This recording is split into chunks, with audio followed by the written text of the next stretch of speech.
Welcome to வீட்டு kitchen. இன்றைக்கி வீடியோவில் நம்ம பார்க்க போகிறது கேரளா ஸ்பெஷல் கலத்தப்பம்.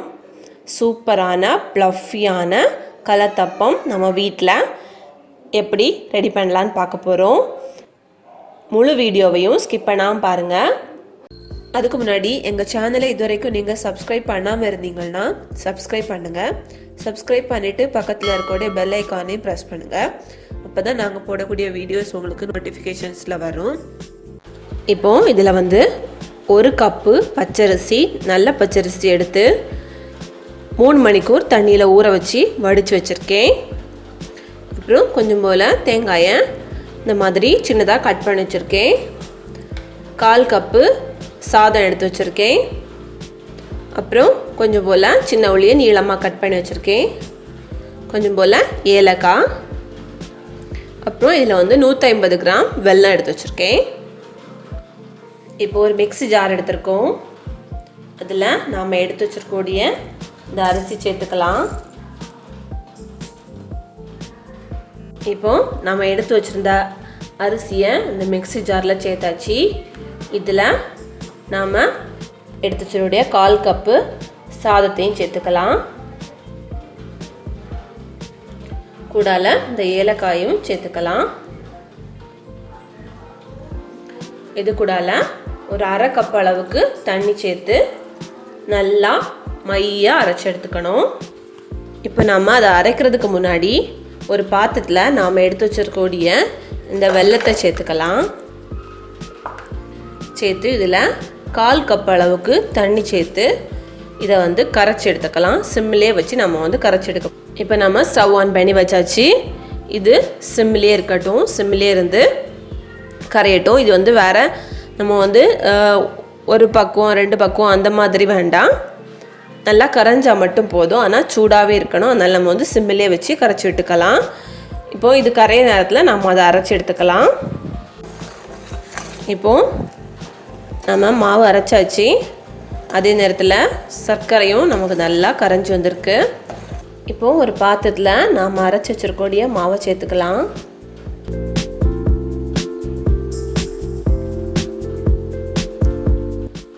இது கூடால ஸ்டவ் ஆஃப் பண்ணிவிட்டு நம்ம சர்க்கரையை கரைச்சி வச்சுருக்கதை எடுத்துருக்கோம். பாருங்கள், இதை நாம் சூடோடையே இந்த மாவு கூட விட்டு கலக்கி கொடுக்கணும். இதை ஒரு அரிப்பில் அரிச்சு கொஞ்சம் கொஞ்சமாக விட்டுக்கலாம்.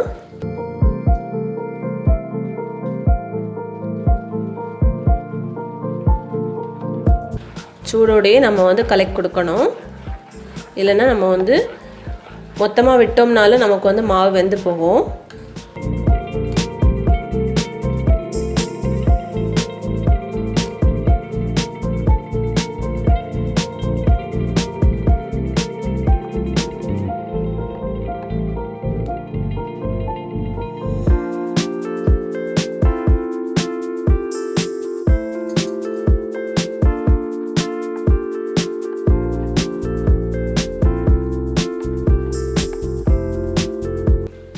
இனி இது கூடால இந்த இனிப்பை பேலன்ஸ் பண்ணுறதுக்காண்டி ஒரு பிஞ்ச் அளவுக்கு சால்ட் சேர்த்துக்கலாம். கூடவே ஒரு 1/4 ஸ்பூன் அளவுக்கு சோடா உப்பு சேர்த்துக்கலாம். இதையும் நல்லா மிக்ஸ் பண்ணி விட்டுக்கணும்.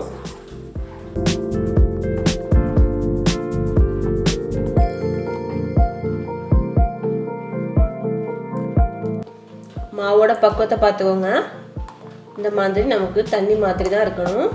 ரொம்ப கட்டியாகவும் இருக்கக்கூடாது, அதே மாதிரி ரொம்ப தண்ணியாகவும் ஆகிடக்கூடாது. இந்த பக்குவத்துக்கு நாம் மிக்ஸ் பண்ணி வச்சுக்கணும். நம்ம இதில் எக்ஸ்ட்ரா தண்ணியும் சேர்க்கலை. நான் சொன்ன அளவு தண்ணி தான் சேர்த்துருக்கேன். ஸ்டவ் ஆன் பண்ணி அதில் குக்கர் வச்சுருக்கேன். நான் இது 3 லிட்டர் குக்கர் வச்சுருக்கேன். இதில் 2 ஸ்பூன் நெய் விட்டு கொடுத்துக்கலாம்.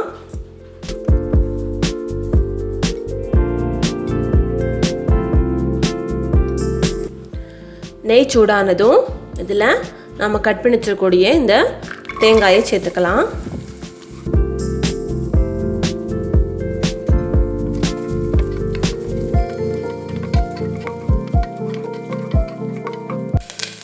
இப்போ தேங்காய் ஓரளவு ப்ரௌனிஷ் கலர் வந்தாச்சு.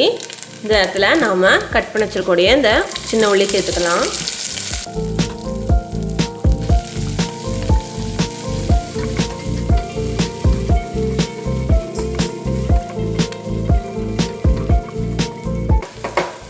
இந்த அளவுக்கு நம்ம வந்து வறுத்தா போதும். இப்போ நம்ம ஸ்டவ் ஆஃப் பண்ணிக்கலாம். இதை ஒரு பாத்திரத்துக்கு மாற்றிக்க போகிறோம்.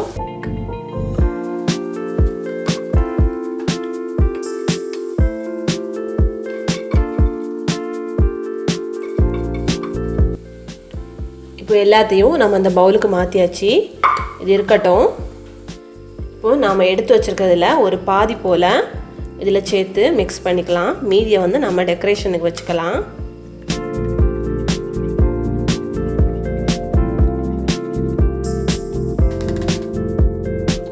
ஸ்டவ் ஆன் பண்ணி அதில் குக்கரை வச்சுருக்கோம். அதில் கொஞ்சம் போல் தேங்காய் எண்ணெய் விட்டுக்கலாம்.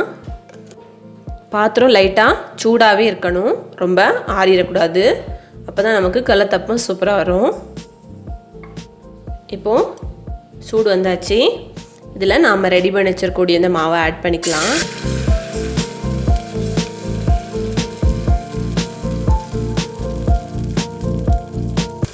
ரொம்ப திக்னஸாக இருக்காண்டா, ஓரளவு திக்னஸ் போதும். நான் இதில் பாதி தான் விட்டுருக்கேன். இதுக்கு மேலே நாம் எடுத்து வச்சிருக்கக்கூடிய இந்த தேங்காயும் உள்ளியும் சேர்த்துக்கலாம்.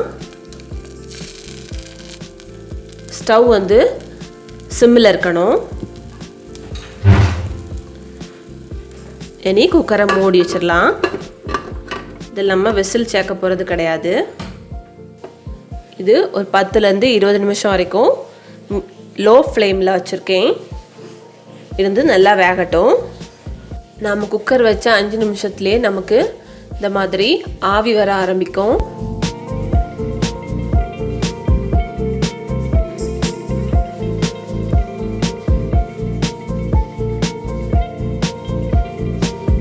இப்போது 13 நிமிஷம் ஆயிருக்கு. நான் ஓப்பன் பண்ணி பார்க்குறேன். இதில் ஒரு டூத் பிக் வச்சு டிப் பண்ணி பார்க்கலாம். பாருங்கள், ஒட்டவே இல்லை. இப்போ நாம் ஸ்டவ் ஆஃப் பண்ணிக்கலாம். இது இனி ஆறட்டும். நல்லா போவி டெக்ஸ்டர்லாம் அழகாக வந்திருக்கு. இது நல்லா ஆறட்டும். ஆறினப்புறம் எடுக்கலாம். இப்போது குக்கர் நல்லா ஆறியாச்சு. இதை சைடை வந்து நல்லா இலக்கி விட்டுக்கணும்.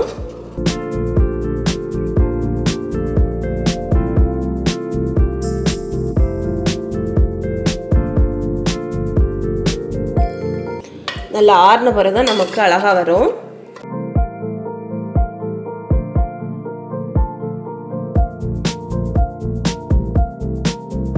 பாருங்கள், நம்மளோட கலத்தப்பம் சூப்பராக ரெடியாகி இருக்கு. பாருங்கள், அதில் லேயர் லேயராக அழகாக வந்திருக்கு. இதை நீங்கள் உங்கள் வீட்டில் ட்ரை பண்ணி பாருங்கள். ட்ரை பண்ணி பார்த்து உங்களோட கமெண்ட்ஸ் எங்களுக்கு சென்ட் பண்ணுங்கள். இந்த வீடியோ பிடிச்சிருந்ததுன்னா இந்த வீடியோவை நீங்கள் லைக் பண்ணுங்கள், ஷேர் பண்ணுங்கள். தேங்க்யூ.